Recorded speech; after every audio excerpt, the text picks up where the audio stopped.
The first interface I've ever used was my Nintendo DS. Mine was pink. I really liked how interactive and fun it was with a touchscreen and a stylus. The first interface I've ever used was an Etch-a-Sketch. It has these little knobs that you turn to draw an image, to make a piece of art. You turn a knob vertically or horizontally, and then if you shake the toy, it actually erases the image and you can start over again. For me, teletext, which was a big thing in the UK, it was basically like a magazine for your TV. So you type in numbers, say 300, and you'd be able to access the latest news or sports. I was like a kid. I wasn't allowed to have a phone, so I would always like steal my mom's flip phone and play the snake game. I feel like that's such a classic. And I would do it whenever I was bored. I think I was like 6 years old or so, but yeah, that's like the first one I ever used. I liked a lot the Pascal interface, especially when we used in the command line, so all the colors and everything. My first interface that I've ever used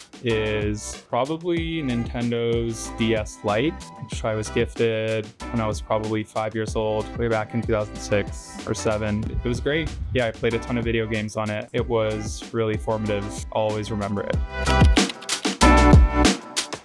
Classic BlackBerry game, Brick Breaker. I would love playing that on the original Blackberries. If you've used it before, you know. The interface that was probably the pinnacle of innovation probably has to go to the personal computer. A monitor and a keyboard with a mouse influenced a lot of the way that we interact with each other today, created a whole economy around internet work.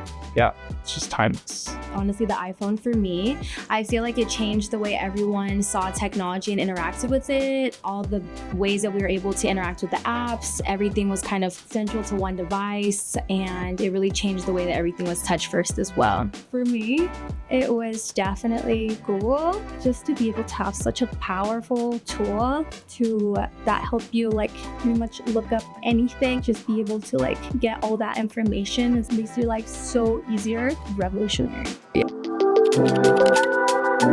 What's the worst interface that I've used? That is so hard to say. Maps at malls. If you're looking for a specific store on a map, how you find it, it can be really hard to get to. It doesn't always know where you are. So I think it could even track you, maybe hook it up to your phone, have an interactive map that you can take along with you in an app. Worst interface I've used? I would have to say an Etch-a-Sketch. I'm not too sure how to use it. I feel like it's a really old device and yeah, I'm not very familiar. The worst interface that I've used, my TI-84 calculator. Really boxy and just basic arithmetic, so can't say I loved it. This might cause a little bit of controversy, but I think smart glasses are just not quite there yet for me. They still need a lot of improvements. Like people are still trying to figure out what's the best way to have people actually wear them all the time and be able to control them and make it easier, or maybe for people on the outside to like not notice that you are wearing smart glasses. So yeah, I think like that's